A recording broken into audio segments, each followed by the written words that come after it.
Hey everyone, welcome back. So today we're going to be talking about what is a mutual fund, an index fund, and an ETF. Because while they're relatively, kind of similar in nature, there are some pretty big differences, and a lot of investors honestly don't even know what those differences are. And a lot of times people just kind of throw around those terms interchangeably when they are very distinct products that have a different set of pros and cons associated with each of them. So in this video, I'm going to try to explain what some of the similarities are and what are some of the key differences between the three different types of products so that you can make a more informed decision based on your investing needs and your investing goals as to which one is the best product for you. So the first thing that we're going to talk about is mutual funds. Now these things have been around for a very, very long time. The first mutual fund was set up all the way back in the 1800s. So essentially what a mutual fund is a professional money manager has went out and pooled a bunch of money together from a lot of different investors and has used that money to buy a set of assets, typically stocks. Now, which stocks and how many different types is going to depend on the individual mutual fund, but typically a mutual fund consists of at least 100 or so different stocks. So when you invest in a mutual fund, you are actually investing in all of the assets that this mutual fund owns. And so that's going to be the first of three key items that mutual funds offer, and that's going to be convenience. Because without mutual funds, if you wanted to own 100 different stocks, you would have to go online and buy, click the buy button 100 different times. And that's going to be terribly inefficient when you could be doing much better things with your time, like clicking the like and subscribe button. But also by needing to buy 100 different individual stocks, you're also likely going to be charged 100 different trading commission fees, and so that just makes it terribly inefficient. So a mutual fund is very convenient in the fact that by making one singular purchase, you can buy a wide variety of different stocks. And that leads directly into our second key point of what makes mutual funds so great is diversification. Instead of buying one individual stock, you are purchasing a variety of different stocks. And the theory is that even if one of these stocks, fails miserably, maybe it goes bankrupt, the idea is that all of the other stocks in this portfolio will probably do all right, and so you're not going to lose all of your money. It's going to be a nice average balance. So over time, it's going to be much more stable than owning individual stocks. And so the last key feature of what makes mutual funds nice is that they are going to be managed by a professional manager. And I use that term loosely because just because you are a professional doesn't necessarily mean that you are going to do better than the stock market's average. There's a lot of professional investors that actually do worse than the average stock market. So this can be good, it can be bad. It just really depends on the individual fund. But these are typically going to be actively managed funds. So the portfolio manager has the ability to buy or sell and kind of redistribute the holdings within this portfolio as he sees fit. And that can be nice for the layman who doesn't really know anything about investing, doesn't know anything about these companies, because theoretically they then can hire this professional and get access to all of his knowledge, and he just kind of takes care of everything. The downside is these actively managed funds typically come with a pretty hefty fee. Now this fee can be 1 or 2% per year, and this is going to be paid out regardless of the fund's performance. So even if the fund loses money this year, you're still going to owe that 2% fee to this money manager. So in good times or in bad times, he's still making his money either way.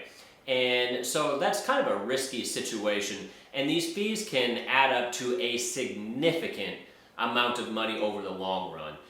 This could actually be the difference of a few $100,000 when it comes time to retire, depending on how much money you're investing into one of these funds. Now, I'd like to point out at this time that you can only buy a mutual fund once per day. So at the end of closing business, what this money manager is going to do is he is going to look at the list of all the different stocks that this portfolio owns.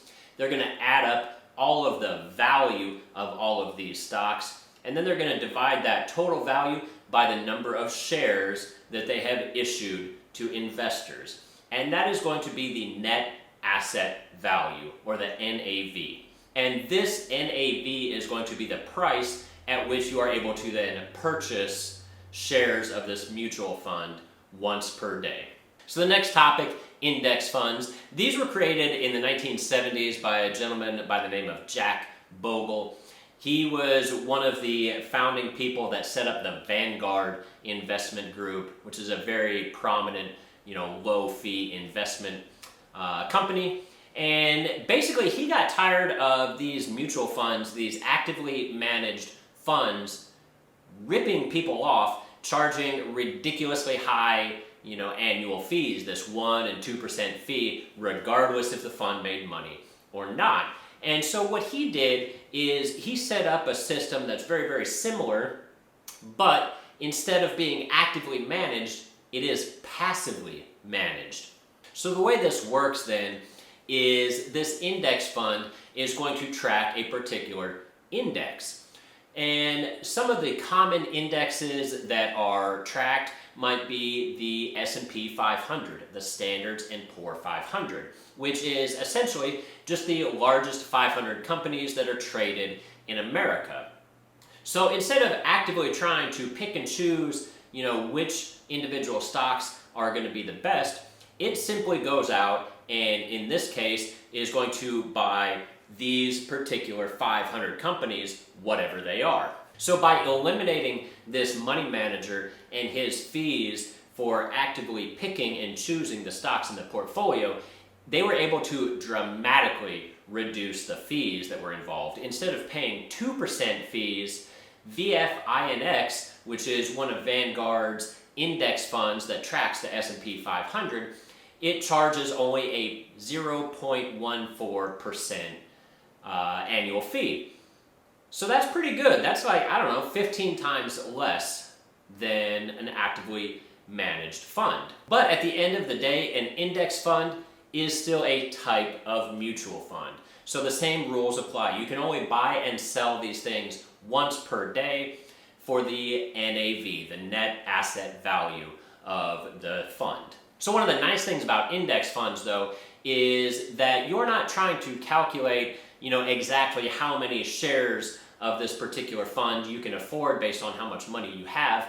You are just able to invest whatever money you have, and then they give you an equivalent number of shares. So what do I mean by that? So let's just say that the overall NAV of this fund is $100 per share. But what if you have $150? So, typically if this was a stock or something like that, you'd only be able to purchase one share of this company, and then you would have $50 kind of left over that you're not really able to do anything with. But with an index fund, you simply give $150 to this fund, and then in return, it gives you whatever number of shares that translates into. So in this case, it would give you 1.5 shares of this company. And so that's nice because it eliminates any kind of wasted and unused money. So sometimes some of these index funds can trade for a couple $100 a piece. So if you only have $50 or $75 or something like that, you might not be able to purchase a whole share. And so this kind of gives you the option to buy fractional shares, because instead of purchasing by the share, you're simply purchasing by the dollar amount. And another kind of a big difference between an index fund versus, maybe an individual stock is if you want to sell an individual stock, there has to be another person out there, a buyer that wants to buy your stock before you can actually sell it. But with an index fund, you are trading directly with the fund itself. So when you go to sell shares of this fund, you're actually selling them back to the fund, and the fund is then giving you this money. And that can be nice sometimes because there's always going to be a redemption for these products. And the last thing we're going to talk about is ETFs, otherwise known as exchange traded funds. And these are still going to be a basket of funds, but instead of only being traded once per day, they can be traded just like any regular stock can be traded. So anytime the stock market is open, you can buy and sell one of these ETFs. So their price point is constantly fluctuating throughout the day. And one of the nice things about ETFs is that they typically have the lowest fees involved. So the Vanguard's version of the index fund that tracks the S&P 500, as we mentioned previously, it charges a 0.14% annual fee, whereas the ETF version of this charges a 0.04% annual fee. This means it's about 3.5 times less annual fees than the index fund version of this. And a lot of the times that comes down to the fact that with an ETF, since you are selling it directly to another buyer instead of back to the fund itself, it reduces the amount of administrative work that takes, and so that is going to then reduce the cost because they don't have to track all of the money coming in and coming out of the fund, with these redemptions that an index would have to do, since in an index, the fund itself is the one purchasing these shares back. So because ETFs have the lowest fee structure of any of the three products, that's typically what I use to invest my money in. I'm looking for the cheapest, lowest cost version of all of these different products. But there is definitely something to be said for index funds. Because like I said, with an index fund, you never have to worry about having money left over because you are just simply purchasing dollar amounts instead of share amounts. So if the price of an ETF is $200 per share, but you only have $100, you can't buy this ETF.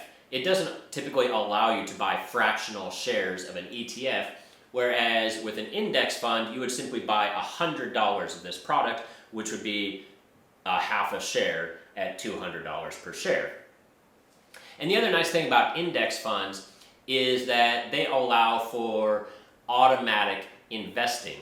So this is going to be nice because you can set it up to automatically pull money out of your checking or savings account or whatever it is, monthly when you get paid or something like that, and it will automatically purchase shares in an index fund based on the NAV at the end of the day. And that's going to be nice because it's kind of a set it and forget it type of a thing. You can have money just automatically being funneled into this account month after month, year after year, passively, worry-free, so that your money can continue to grow. Whereas with an ETF, they do not allow this automatic investing strategy. Every time you accumulate a little bit of extra money and you want to buy more shares, you have to manually go online and click the buy button. So ultimately, at the end of the day, it's just a matter of convenience. Do you want the lower cost that is associated with an ETF, that lower annual fee, or do you want the ability to automatically reinvest money each and every month? And then do you want the ability to buy fractional shares so that you don't have any money that's just kind of sitting idle in an account somewhere, not growing and making you additional money? So there you guys go. Now you can sound like the smartest investor in your office because now you know what the difference is between these three different types of products. So I hope you came away learning something out of today's video. And if you did, be sure to hit the like button. It really helps out the channel grow and push more educational content like this to more and more viewers. And as always, I'll see you all again next time. Thanks.